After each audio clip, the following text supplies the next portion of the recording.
Hello दोस्तों, कैसे हो आप सब। स्वागत है आप सभी का आपके इस प्यारे से अपने YouTube चैनल आपके फैमिली टीच एक्स्ट्रा पर। डिस्कस करेंगे कुछ बातें, अर्थात आपके एसएसटी के कुछ सामाजिक अध्ययन के कुछ प्रीवियस ईयर क्वेश्चंस के साथ साथ अर्थात जो है वो पेपर वाले प्रश्न। अर्थात कहने का मतलब ये हुआ कि ये जो सारे प्रश्न जितने भी मैं करवाऊंगा ये सारे इंपॉर्टेंट हैं। ठीक, तो वीडियो के अंत तक बने रहें। वीडियो को प्रेम पूर्वक ध्यान पूर्वक हर एक क्वेश्चंस को देखना है। क्वेश्चंस के साथ जो जो मैं आपको टॉपिक अभी बताने वाला हूं उन सारी चीज़ों को देखना है।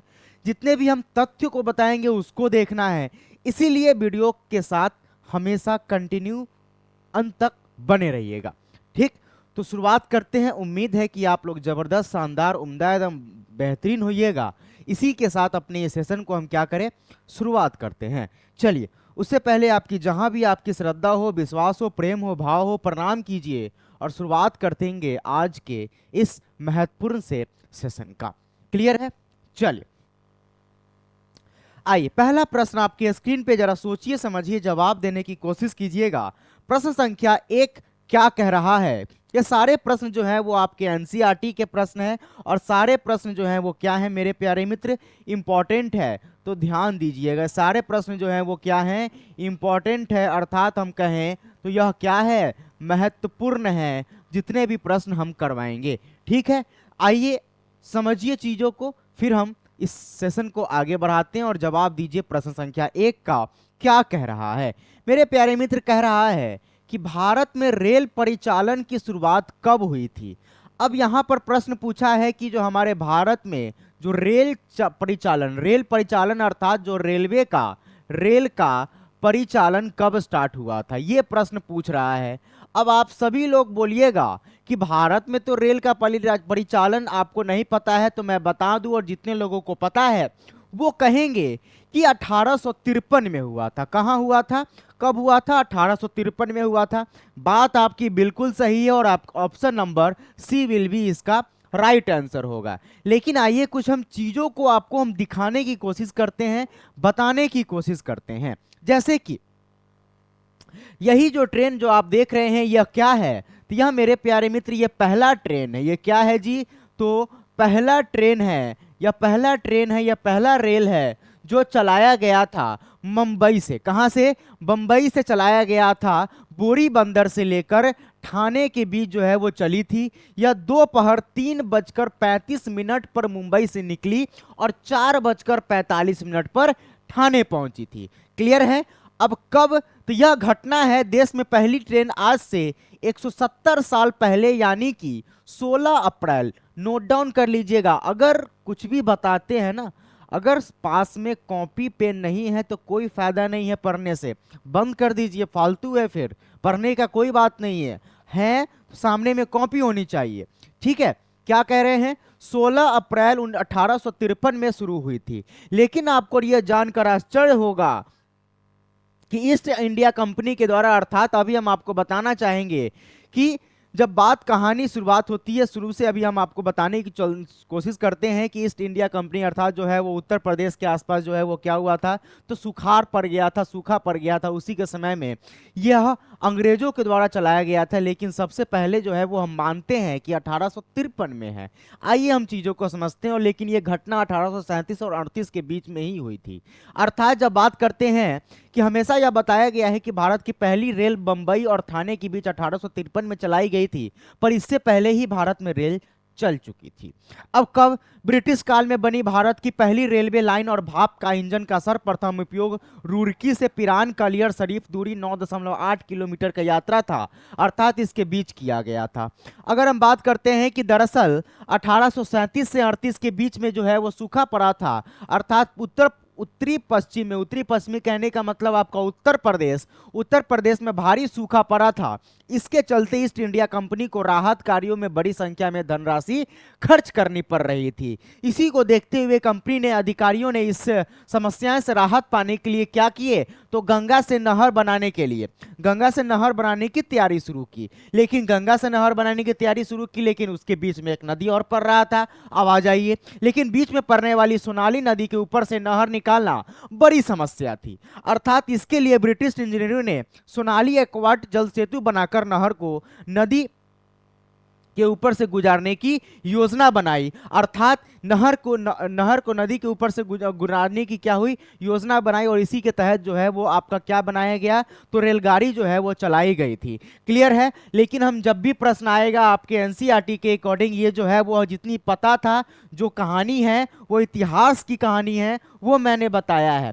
लेकिन एनसीईआरटी के अकॉर्डिंग क्या है, कब पहला ट्रेन चला था, तो 16 अप्रैल 1853, याद रखिएगा। किसके किसके, तब बंबई बोरी बंदर से लेकर ठाणे के बीच में है जो चली थी। क्लियर है।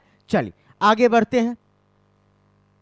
नेक्स्ट प्रश्न, प्रश्न संख्या निम्नलिखित 2 कह रहा है, निम्नलिखित में से कौन सी फसल बाजरे ग्रुप का नहीं है। बाजरे ग्रुप की कहानी है, अर्थात जो है वो प्रश्न कह रहा है कि कौन सा ऐसा है जो बाजरे ग्रुप का नहीं है। बाजरे ग्रुप का नहीं है, बाजरे ग्रुप का क्या कहने का मतलब, तब मेरे प्यारे मित्र बाजरे ग्रुप कहने का मतलब ये होता है कि जो बाजरा होता है वो आमतौर पे क्या होता है, गर्म जलवायु में होता है। गर्म जलवायु वाली जगह में होता है, अर्थात दाना होता है। क्लियर है। अब जब ये बात है तो ज्वार बिल्कुल जो है वो गर्म जलवायु वाले जगह पर होगा, रागी गर्म जलवायु वाले जगह पर होगा, बाजरा गर्म जलवायु जगह पर होगा, या बाजरा बोले या बाजरे बोले। अर्थात जब बात करते हैं ज्वार की, जब बात करते हैं बाजरा की, जब बात करते हैं आपकी रागी की, ये तीनों जो है वो किसके अंतर्गत में, तो बाजरे ग्रुप के अंतर्गत में आता है। किसके, बाजरे ग्रुप के अंतर्गत में आता है। लेकिन जब बात करते हैं मक्का की, यह बाजरे ग्रुप के अंतर्गत में नहीं आता है, बाजरे ग्रुप के अंतर्गत में नहीं आता है। अब आ जाइए क्या होगा, option number B will be हमारा राइट आंसर हो जाएगा। लेकिन आइए हम कुछ पॉइंट को समझाने की आपको कोशिश जरूर करेंगे। अमेरिका में मक्का या मकई नामक अनाज की फसल की खेती की जाती है, बिल्कुल बात सही है। दूसरी ओर बाजरा एक गर्म जलवायु वाला घास की फसल है जिसके बीज मानव उपयोग के लिए एकत्र किए जाते हैं। हालांकि क्योंकि बाजरा एक क्या है, एक प्रकार का अनाज है, इसलिए लोग इससे भी परहेज करते हैं। इसके विपरीत मक्का और अनाज, क्या जी क्या कह रहे हैं, मक्का और अनाज कह रहे हैं कि मक्का एक जो है वो मक्का, इसके विपरीत मक्का एक अनाज है, इसलिए लोग इससे क्या करते हैं, मक्का एक अनाज का पौधा है जो दुनिया भर में उगाया जाता है। क्या किया जाता है, उगाया जाता है। अर्थात जब मक्का की बात करते हैं, एक अनाज का पौधा है और वो भी अनाज ही है, बात सही है, लेकिन इसको दुनिया भर में इस्तेमाल किया जाता है। लेकिन जब बाजरे ग्रुप की कहानी आएगी तो हमेशा दिमाग में आना चाहिए क्या, कि गर्म जलवायु वाले क्षेत्र में, जब गर्म जलवायु वाले क्षेत्र में होती है, जब वहीं पर होगी तो वो बाजरा ग्रुप का होगा। क्लियर है। चलिए, बाजरा जो है वो रागी है, बाजरा ज्वार है, मक्का की फसल बाजरा नहीं है। बाजरा रागी ज्वार बाजरा एक प्रकार की क्या है, अनाज वाली फसल है जो छोटे दानों पैदा करती है। बाजरा रागी ज्वार बाजरा के उदाहरण है, ये पोषक तत्वों का अच्छा स्रोत होता है। जिस बाजरे की सबसे अधिक खेती की जाती है वह मोती बाजरा है। अगर आपसे प्रश्न पूछेगा कि ऐसा कौन सा बाजरा है जिसकी खेती सबसे ज्यादा की जाती है, आपके दिमाग में आना चाहिए और कॉपी पर नोट डाउन कर लीजिए, इसको हम लोग मोती बाजरा कहते हैं। क्या कहते हैं, मोती बाजरा कहते हैं। और यह अफ्रीका में आपको ज्यादातर देखने को मिलता है। अफ्रीका और भारत के कुछ हिस्सों में एक महत्वपूर्ण फसल है, लेकिन आमतौर पर सबसे ज्यादा अफ्रीका में, दूसरे नंबर पर भारत में जो है वो आपको ज्यादा देखने को मिलता है। इसमें एक महत्वपूर्ण फसल है। क्लियर। अन्य महत्वपूर्ण फसल की अगर हम प्रजातियों की अगर बात करते हैं, जिसमें फिंगर बाजरा होता है, प्रोसो बाजरा होता है, फॉक्सटेल बाजरा होता है। अर्थात ये सारी पॉइंट आपको समझ में आई होगी। मतलब आपको नोट डाउन करना है कि बाजरे ग्रुप कहने का मतलब ये हुआ कि गर्म जलवायु वाले क्षेत्र में होगा। कहाँ होगा, गर्म जलवायु वाले क्षेत्र में होगा। अगर हम मकई की बात करते हैं तो मकई जो है वो आमतौर पर हर एक जगह पर उगाई जाती है। अपना भारत ही ले लीजिए ना, मैक्सिमम तौर पर आपको जो है वो मक्का हो गया, मकई हो गया, हम हर जगह देखने को मिलता है। अर्थात इसको पूरी दुनिया भर में उगाया जाता है, पूरी दुनिया भर में उगाया जाता है। उम्मीद है आपको ये प्रश्न समझ में आया है और जो पॉइंट बताए हैं वो भी समझ में आए हैं। स्क्रीनशॉट लेना है ले लीजिए। चलिए आई प्रश्न संख्या 3, राज्य पुनर्गठन आयोग की स्थापना कब की गई। जैसा कि आपको पता है मेरे प्यारे मित्र कि राज्य का पुनर्गठन हुआ था और आई थिंक 14 राज्य, 14 मेन मुद्दा हमारा ये था। आयोग बनाने का मेन मुद्दा क्या था कि राज्यों का, ध्यान दीजिएगा पॉइंट पर हम क्या बताना चाह रहे हैं। जब बात हो रही है कि राज्य पुनर्गठन की, किसकी, राज्य पुनर्गठन की बात हो रही है, अर्थात राज्यों का पुनर्गठन करने के लिए एक आयोग बनाई जाएगी, आयोग बनाई जाएगी और एक आयोग बनाया गया। और यह आयोग जो है वो 1953 के आसपास जो है वो बनाया गया था। क्यों बनाया गया था? इसका सबसे बड़ा मुद्दा ये था कि 14 राज्यों का पुनर्गठन करना। क्या करना? पुनर्गठन करना, अर्थात 14 राज्यों को पुनर्गठन करना। मतलब हमारा सबसे पहले मुद्दा ये था। उसके बाद जो है वो फिर आयोग बनने के बाद, जब आयोग बनकर तैयार हुआ तो आयोग बनने के बाद 14 राज्यों का पुनर्गठन हुआ। ठीक, इसके साथ साथ जो है वो आई थिंक, इसके साथ साथ जो है हाँ, 6 क्षेत्रों के में पुनर्गठन किया जाए, अर्थात 14 राज्यों के साथ साथ 6 क्षेत्र में भी क्या है, पुनर्गठन किया जाए। इसका सबसे बड़ा मुद्दा ये था। अर्थात जब बात करते हैं शुरुआती तौर से अगर हम बताना चाहें तो हमारा पहला पॉइंट कहता है कि 22 दिसंबर 1953 को भारत की केंद्र सरकार ने राज्य की सीमाओं के पुनर्गठन का सुझाव दिया। सुझाव देने के लिए राज्य पुनर्गठन आयोग एसआरसी, एसआरसी का क्या मतलब है आपका, राज्य पुनर्गठन। क्लियर है? कोई दिक्कत है? जल्दी से एक बार जवाब देने की कोशिश कीजिएगा। चलिए, सही है। ठीक, अब आ जाइए पॉइंट को समझते हैं। एक सेकंड, एक सेकंड।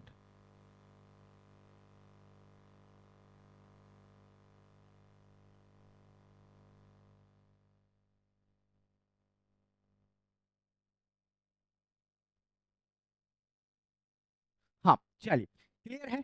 आ जाइए, क्या कह रहा है, फजल अली के एम पेनिकर और एच एन कंजूरी राज्य पुनर्गठन आयोग के क्या थे, सदस्य हुए। 1956 के राज्य पुनर्गठन अधिनियम के इसके कुछ प्रस्तावों को लागू किया गया। 14 दिसंबर 1955 को यह रिपोर्ट लोकसभा में पेश की गई। और एसआरसी, एसआरसी कहने का क्या मतलब है, अभी क्या होगा तो एसआरसी, एसआरसी कहने का क्या मतलब होता है, एसआरसी कहने का मतलब होता है state reorganisation, reorganisation committee, reorganisation committee, अर्थात एक आयोग बनाई गई SRC, state reorganisation committee, state reorganisation committee, याद रखिएगा एसआरसी का फुल फॉर्म होगा। और इसी को हिंदी में राज्यों का पुनर्गठन आयोग, अर्थात राज्य पुनर्गठन आयोग बोला जाता है। क्लियर है? अब बात है कि इसको पुनर्गठन आयोग बनाया गया कैसे, पुनर्गठन आयोग बनाया गया किस अधिनियम, तो अधिनियम 1956 के द्वारा अधिनियमित किया गया था। क्लियर? इसमें एसआरसी द्वारा प्रस्तावित 3 के अलावा लक्षद्वीप, मानिकव और आम्रदेवी द्वीप समूह हिमाचल प्रदेश और त्रिपुरा के केंद्र शासित प्रदेश के रूप में स्थापित किया। इन केंद्र शासित प्रदेशों के अलावा इसने कुल 14 राज्यों की स्थापना की। मतलब कि मेन 14 राज्य को ही करना था। उसके बाद धीरे धीरे जो है वो अभी भी राज्यों का पुनर्गठन जो है हाल ही में हुआ था। ठीक, तो राज्यों का पुनर्गठन जो है वो होते रहता है। तो एक आयोग बनाई गई है, एक कमेटी बनाई गई है जिसका नाम क्या है, स्टेट रीऑर्गेनाइजेशन कमेटी, एसआरसी, राज्य पुनर्गठन आयोग। क्लियर? चलिए, तो ये पॉइंट था, हमने आपको बताया। तो 22 दिसंबर 1953 को क्या किया गया, तो पुनर्गठन की स्थापना की गई थी 1953। कब जी? तो 22 दिसंबर। क्लियर है? चलिए आगे बढ़ते हैं। ऑप्शन नंबर ए विल भी हमारा क्या हो जाएगा, राइट आंसर हो जाएगा। आई, नाजी पार्टी का प्रतीक चिन्ह क्या था, नाजी पार्टी का प्रतीक चिन्ह क्या था? अब देखिए प्रश्न कह रहा है कि नाजी पार्टी का प्रतीक चिन्ह क्या था। मेरे प्यारे मित्र, जब भी आपसे प्रश्न पूछे नाजी पार्टी का, किसकी, नाजी पार्टी का प्रतीक चिन्ह की अगर हम बात करते हैं तो इसका जो प्रतीक चिन्ह है वो आपका स्वास्तिक है। क्या है जी? यह आपका स्वास्तिक है, याद रखिएगा। और बगल में आप देख सकते हैं यह जो है वह नाजी पार्टी का प्रतीक चिन्ह है। अब आप बोलिएगा ये तो ब्लैक एंड व्हाइट है, हम बोलेंगे हाँ ब्लैक एंड व्हाइट है, लेकिन ये जो आप लाइन देख रहे हैं ना, ये रेड लाइन से कवर्ड है, अर्थात ये रेड है। ठीक, यह जो है वो क्या है, ये रेड है। ठीक, यह जो है वो क्या है, रेड है, और रेड के ऊपर जो है वो यह स्वास्तिक बना हुआ, और स्वास्तिक को रोटेट किया गया है। क्या किया गया है, रोटेट किया गया है। अर्थात जब भी आपसे प्रश्न पूछेगा आप बोलिएगा स्वास्तिक, नाजी पार्टी का प्रतीक चिन्ह स्वास्तिक। क्लियर है। अब आ जाइए नेक्स्ट प्रश्न की तरफ चलते हैं। प्रश्न संख्या 5 क्या कह रहा है, जरा इनको देखिएगा। भारत के संविधान में निम्नलिखित में से कौन समानता के अधिकार में शामिल नहीं है। जैसा कि आप लोगों को पता है, एक बार थोड़ा सा सोचिए इस पे, प्रश्न का क्या जवाब होगा। अब देखिए, इस प्रश्न को अगर हम बताने की चाहें, कोशिश करें, अगर हम इस पे थोड़ा सा दिमाग लगाएं तो इससे हमें बहुत कुछ सीखने को मिलेगा। अब ये इंपॉर्टेंट प्रश्न इसलिए हो जाता है, इस पर हम वीवीआई लगा देंगे, इस पर हम वीवीआई लगा देंगे। ये प्रश्न इंपॉर्टेंट क्यों है, चीजों को समझिए। भारत के संविधान में निम्नलिखित में कौन समानता के अधिकार में शामिल नहीं है। अब आ जाइए, हम प्रेम पूर्वक आपको बता देते हैं, और इंपॉर्टेंट है, जैसा कि हमने आपको पहले बताए हैं। अगर हम पहला पॉइंट अगर हम आपको बोले तो हमको पता है कि संविधान में, अर्थात जो संविधान है हमारा, संविधान के 6 मौलिक अधिकार हैं। कितने, 6 मौलिक अधिकार हैं मेरे प्यारे मित्र। कितने हैं, मौलिक अधिकार है। उसी में से जो पहला अधिकार है उसको हम क्या बोलते हैं, उसको हम बोलते हैं समता का अधिकार। क्या बोलते हैं, समता का अधिकार कहते हैं। और यह आपको अनुच्छेद किसके अंतर्गत में देखने को मिलता है, किसके अंतर्गत में, आइए। अच्छा, एक चीज तो है, आपके लिए तो नोट किए हुए हैं, कोई दिक्कत नहीं है। ठीक, पहला समता का अधिकार अनुच्छेद 14 से 18 के बीच में जो है वो आपको देखने को मिलता है। स्वतंत्रता का अधिकार अनुच्छेद 19 से 22 के बीच में। शोषण के विरुद्ध अधिकार टोटल कैगो है, याद रखिएगा, टोटल 6 मौलिक अधिकार हैं। टोटल क्या है, 6 मौलिक अधिकार हैं, याद रखिएगा। ठीक, एक हुआ करता था इसी के अंतर्गत में संपत्ति का अधिकार। क्या था, संपत्ति का अधिकार, जो अनुच्छेद 31 में देखने को मिलता था। किसमें, अनुच्छेद 31 में देखने को मिलता था, लेकिन इसको हटा दिया गया है। क्लियर है। अर्थात समता का अधिकार, स्वतंत्रता का अधिकार, शोषण के विरुद्ध अधिकार जो अनुच्छेद 23 से 24 के बीच में, धार्मिक स्वतंत्रता का अधिकार 25 से 28 के बीच में, सांस्कृतिक और शिक्षा संबंधित अधिकार 29 से 30 के बीच में। इसी में एक था जो अनुच्छेद 31 था, अनुच्छेद 31 था, जो कि मैंने बताया जिसको हम क्या कहते हैं, संपत्ति का अधिकार कहते हैं। क्लियर है। उसके बाद आया आपका संवैधानिक उपचारों का अधिकार अनुच्छेद 32। मतलब अभी के समय में टोटल 6 मौलिक अधिकार हैं, याद रखिएगा। क्लियर है। कौन कौन से, तो आपका समता का अधिकार, स्वतंत्रता का अधिकार, शोषण का अधिकार, उसके बाद संस्कृति और शिक्षा संबंधित अधिकार, उसके बाद संवैधानिक का अधिकार अर्थात उपचारों का अधिकार।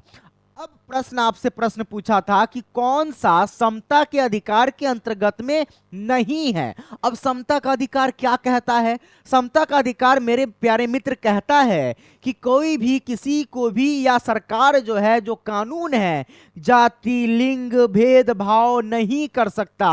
अर्थात जाति के नाम पे, लिंग के नाम पे, उसके बाद आपके गरीबी अमीरी के नाम पे, शिक्षा के नाम पर भेदभाव नहीं हो सकता है। और सबसे पहला अधिकार ये क्यों कहता है, क्योंकि इसको क्यों, किसके नेतृत्व में बनाया गया था मेरे प्यारे मित्र, इसको किसके नेतृत्व में बनाया गया था, तो डॉक्टर भीमराव अंबेडकर के नेतृत्व में बनाया गया था। और सबसे पहला अधिकार यह क्या कहलाता है, और मेन मुद्दा यह है कि इसको डॉक्टर भीमराव अंबेडकर के नेतृत्व में बनाया गया था। और यह बताया गया, इसलिए इन्होंने पहला, अगर हम बात बोले फॉर एग्जांपल आप ले सकते हैं कि यह पहला क्यों बना, क्योंकि सबसे पहले जब इन्होंने संविधान को का नेतृत्व किया और इसके डॉक्टर भीमराव अंबेडकर के नेतृत्व में बनाई गई, उसमें पहला यह इसलिए डाला गया क्योंकि इनके साथ जो है वो बहुत तरीकों से क्या होता था, तो भेदभाव होता था। क्या होता था, भेदभाव होता था।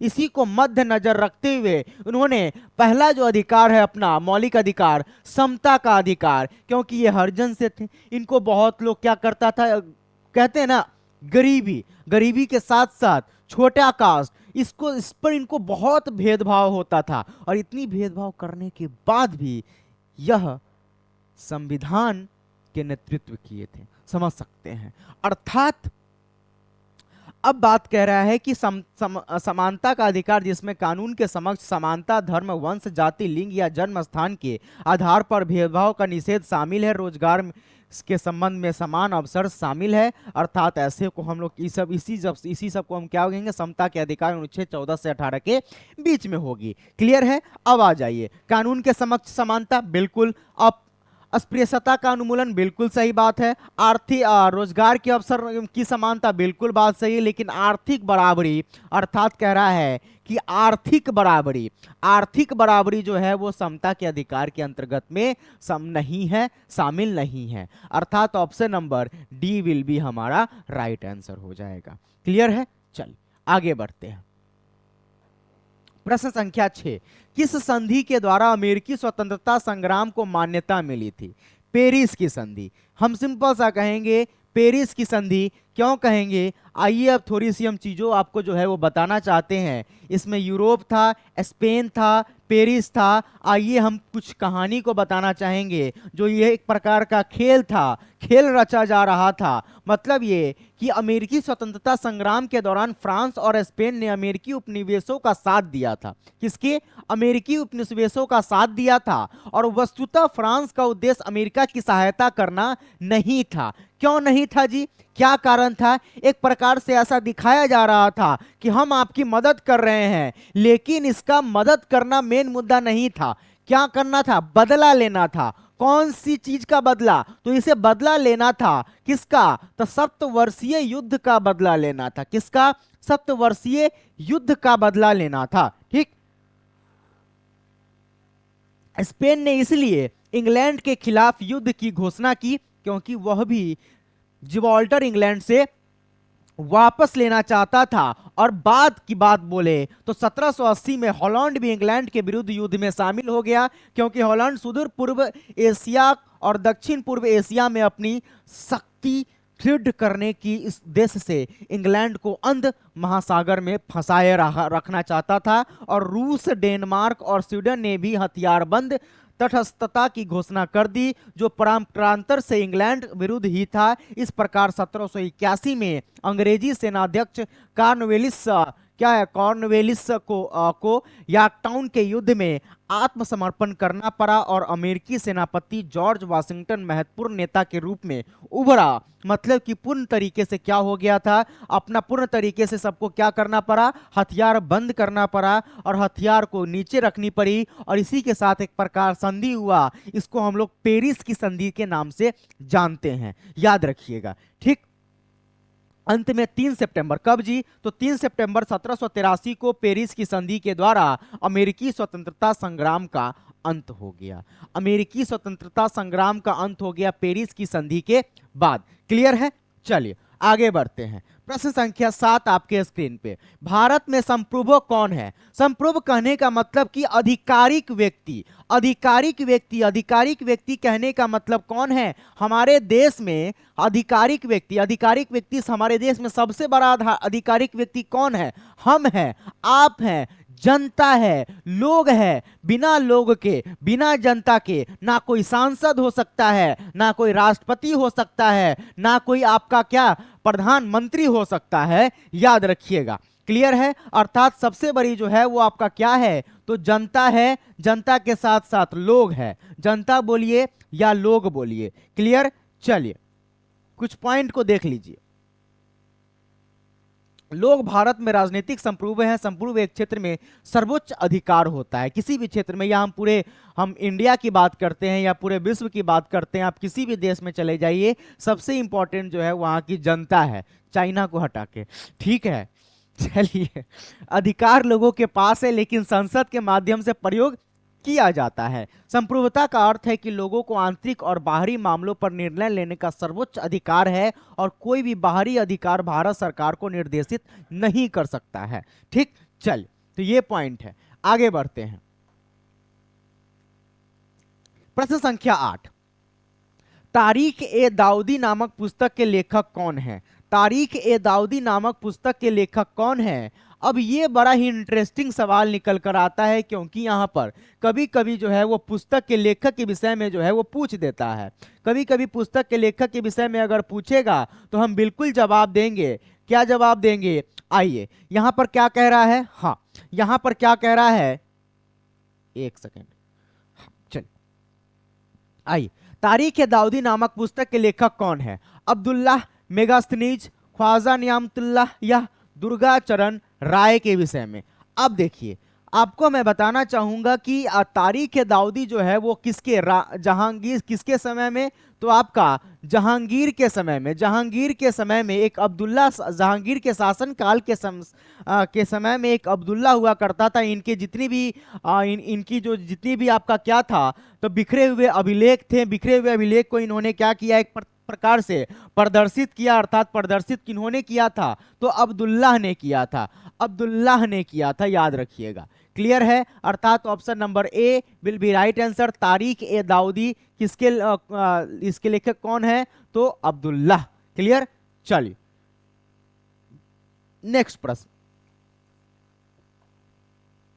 एलपीजी का पूरा नाम क्या है? मेरे प्यारे मित्र, आपसे हम पूछना चाहेंगे कि एलपीजी, देखिए एलपीजी का सिंपल सा बात है, थोड़ा सा याद कीजिए और एलपीजी की विषय में थोड़ा सा याद कीजिएगा कि बहुत लोग इसके विषय में क्या बोलेंगे, एलपीजी का फुल फॉर्म बोलेंगे लिक्विड पेट्रोलियम गैस। बोलेंगे, बिल्कुल बोलेंगे petroleum gas, liquid petroleum gas. लेकिन मेरे प्यारे मित्र, ये पूर्ण रूप से गलत है। इसको हम बोलते हैं एलपीजी को हम लोग बोलते हैं लिक्विफाइड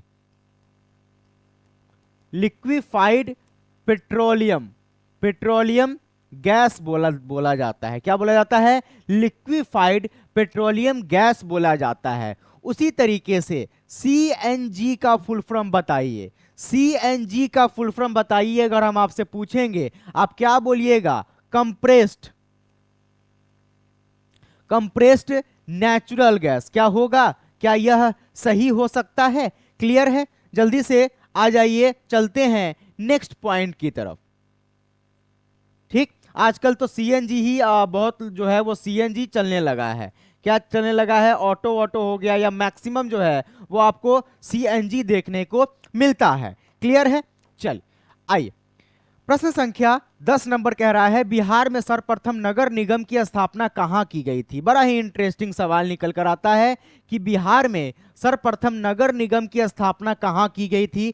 तो उस नगर निगम की अगर हम बात करेंगे, सबसे पहले बिहार में पटना में किया गया था। कहां किया गया था? पटना में नगर निगम की स्थापना की गई। उसके बाद नगर पालिका की स्थापना की गई। उसके बाद नगर पालिका की, किसकी? नगर पालिका की स्थापना की गई थी। अर्थात ऑप्शन नंबर क्या हो जाएगा? B will be right answer हो जाएगा। आ जाइए, प्रश्न संख्या 11, निम्नलिखित में से भारत के किस राज्य में कुल क्षेत्रफल का सबसे कम प्रतिशत वन क्षेत्र है? सबसे कम प्रतिशत वन क्षेत्र है। आई थिंक जो है वो आपका 6% ही, मात्र 6% ही जो है वो आपका जो है वो वन क्षेत्र है। क्लियर है?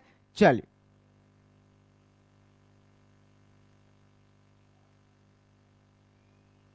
ठीक, चलिए कितना है? तो आपका निम्नलिखित किस भारत में किस राज्य में कुल क्षेत्रफल का सबसे कम प्रतिशत वन क्षेत्र है? अगर हम वन क्षेत्र की बात करते हैं, तो आई थिंक आपका हरियाणा। हाँ बिल्कुल, हरियाणा जो है वो क्या है? तो अपने भारत का, अपने देश का, भारत के राज्य में कुल क्षेत्रफल का सबसे कम प्रतिशत वन क्षेत्र है। तो हरियाणा के कुल क्षेत्रफल का अगर हम बात करें, सबसे कम वन क्षेत्र इसमें कितना प्रतिशत है? तो आई थिंक इसका 3.67% ही है जो हरियाणा में वन है। क्लियर है? चीजें समझ में आ रही है? चलिए आगे बढ़ते हैं। प्रश्न संख्या 12, इनमें कौन सा जीव है जो केवल भारत में ही पाया जाता है? अच्छा, बड़ा इंटरेस्टिंग सवाल है।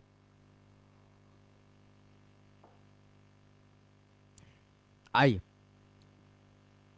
इनमें कौन सा जीव है जो केवल भारत में ही पाया जाता है?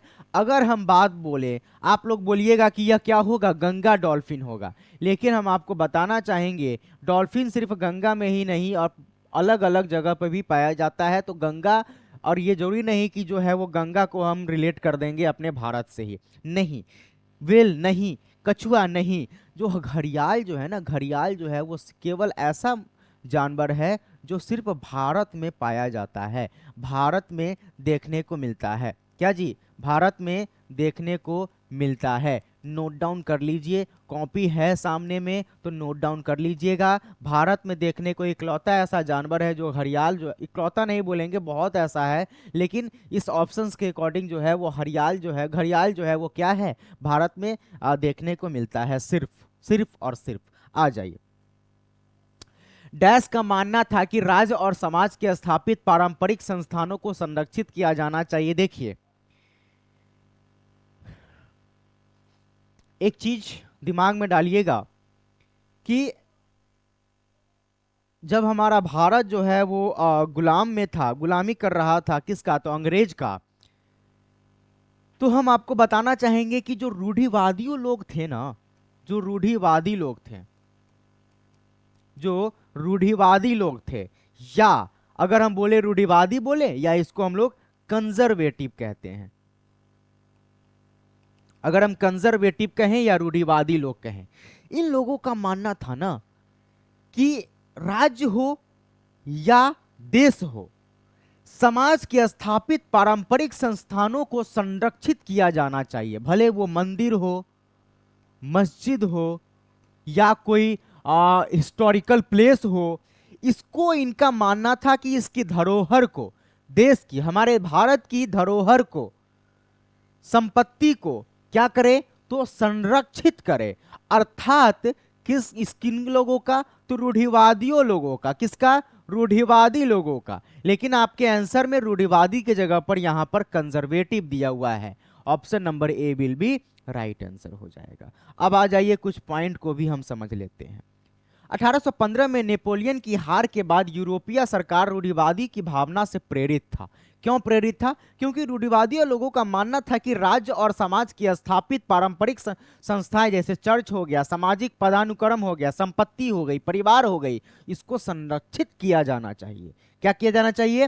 संरक्षित किया जाना चाहिए। और संरक्षित किया जाना चाहिए अर्थात उन्होंने यह भी महसूस किया कि आधुनिकीकरण राजशाही जैसे पारंपरिक संस्थानों को मजबूत कर सकता है और पूर्व क्रांतिकारी दिनों में के समाज में वापसी की आवश्यकता नहीं है। अर्थात रूढ़िवादियों लोगों का इनका क्या था? मानना था कि जो देश की धरोहर है, जो देश की संपत्ति है, इसको क्या करना, भले वो चर्च हो जाए, भले वो आपकी सामाजिक पदानुक्रम हो गए, संपत्ति हो गई, परिवार हो गई, इसको संरक्षित किया जाना चाहिए। क्लियर है?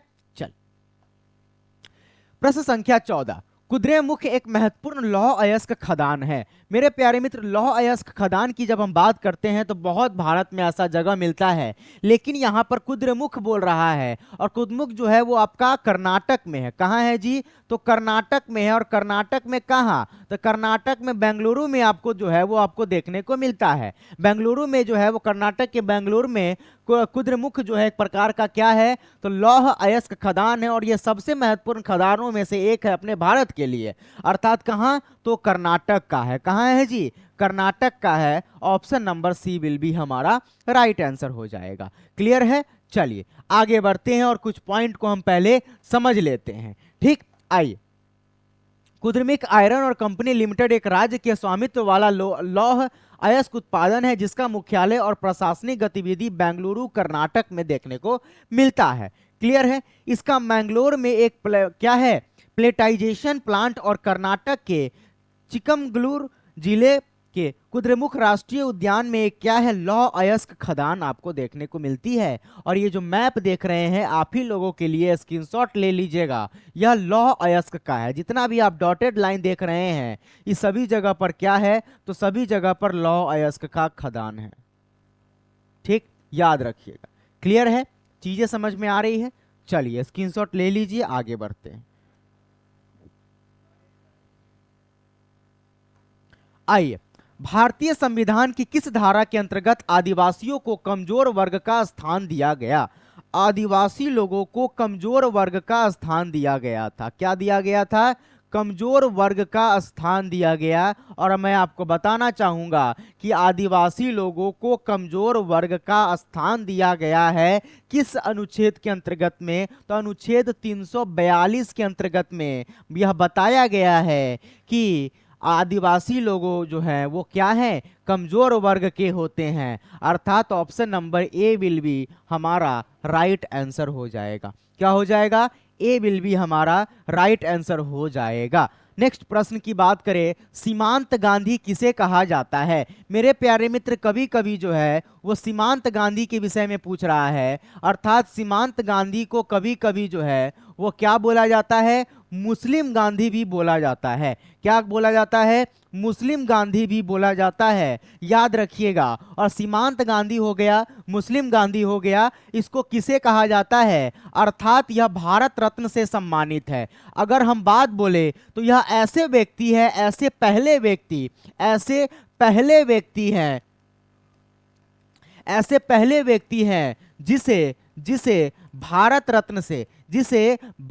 रत्न से सम्मानित किया गया है। भारत रत्न से सम्मानित किया गया था। अगर हम बोलेंगे क्या है? सम्मानित किया गया था। कॉपी पे नोट डाउन कर लीजिए, या आपसे प्रश्न पूछ सकता है।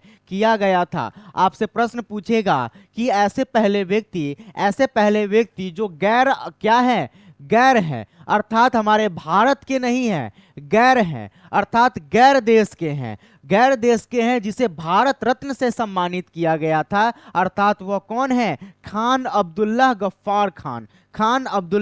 Gaffar Khan. Option number D will be right answer. और इसको कभी कभी मुस्लिम गांधी के नाम से भी हम लोग जानते हैं, और कभी कभी प्रश्न में बोल दे सीमांत गांधी या मुस्लिम गांधी। क्लियर है?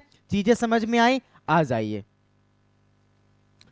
प्रश्न संख्या 17, भारत में नीति आयोग का गठन कब हुआ था? मेरे प्यारे मित्र, नीति आयोग का गठन के विषय में अगर हम बात करें तो नीति आयोग का गठन जो है वो 1 जनवरी 2015 को इस गठन का आयोग किया गया था। और इसका सबसे बड़ा मुद्दा यह था कि राष्ट्र के चीजों को क्या करना? देखभाल करना। अर्थात यह कब किया गया था? 1 जनवरी 2015 को किया गया था। ऑप्शन नंबर क्या हो जाएगा? सी विल बी राइट आंसर हो जाएगा। अब आ जाइए, हम प्रेम पूर्वक चीजों को देख लेते हैं। जरा देखिए, नीति आयोग, या इसको हम लोग क्या बोलेंगे? National institutional form transforming India आयोग, भारत की योजना आयोग का प्रतिस्थापन national institute for transforming India, जिसे नीति आयोग के नाम से भी जाना जाता है। इसका गठन कब हुआ? 1 जनवरी 2015 को केंद्रीय मंत्रिमंडल के एक प्रस्ताव के माध्यम से किया गया था। नीति आयोग की अगर हम रचना की बात करते हैं तो इनके अध्यक्ष कौन होते हैं? प्रधानमंत्री होते हैं। उपाध्यक्ष कौन होते हैं? कौन है? तो राजीव कुमार है। शासी परिषद मुख्यमंत्री होता है राज्य का, और लेफ्टिनेंट गवर्नर केंद्र शासित प्रदेश का। ठीक। क्षेत्रीय परिषद जो है वो आपका कौन होगा? जरूरत के आधार पर गठित होता है। क्षेत्र के मुख्यमंत्री हो सकते हैं, लेफ्टिनेंट गवर्नर्स को शामिल कर सकती है। असांख्यिक सदस्य की बात करें, प्रासंगिक संस्थाओं की अधिकतम या 2 अपरिवर्तनशील होती है। सीईओ जो है वो श्री अमिताभ कांत है, अभी के समय की अगर हम बात करते हैं। क्लियर है? चलिए आगे बढ़ते हैं, स्क्रीनशॉट लेना है ले लीजिए। चलिए प्रश्न संख्या 18, संपत्ति के अधिकार को मौलिक अधिकार की सूची में कब हटाया गया? आप देखिए, हमने अभी बताया है कि संपत्ति का अधिकार जो है, अर्थात जो है वो संपत्ति के अधिकार की बात करते हैं, इसको मौलिक अधिकार की सूची से कब हटाया गया था? 1978 में इसे हटाया गया था। मौलिक अधिकार की संपत्ति से इसको हटा दिया गया था। और यह अनुच्छेद कितना के अंतर्गत में आता था? तो अनुच्छेद जो है वो आपका 31 के अंतर्गत में आता था। क्लियर है? चीजों को समझ में आई? जल्दी से एक बार जवाब दे दीजिएगा। ठीक, आ जाइए, एक सेकेंड।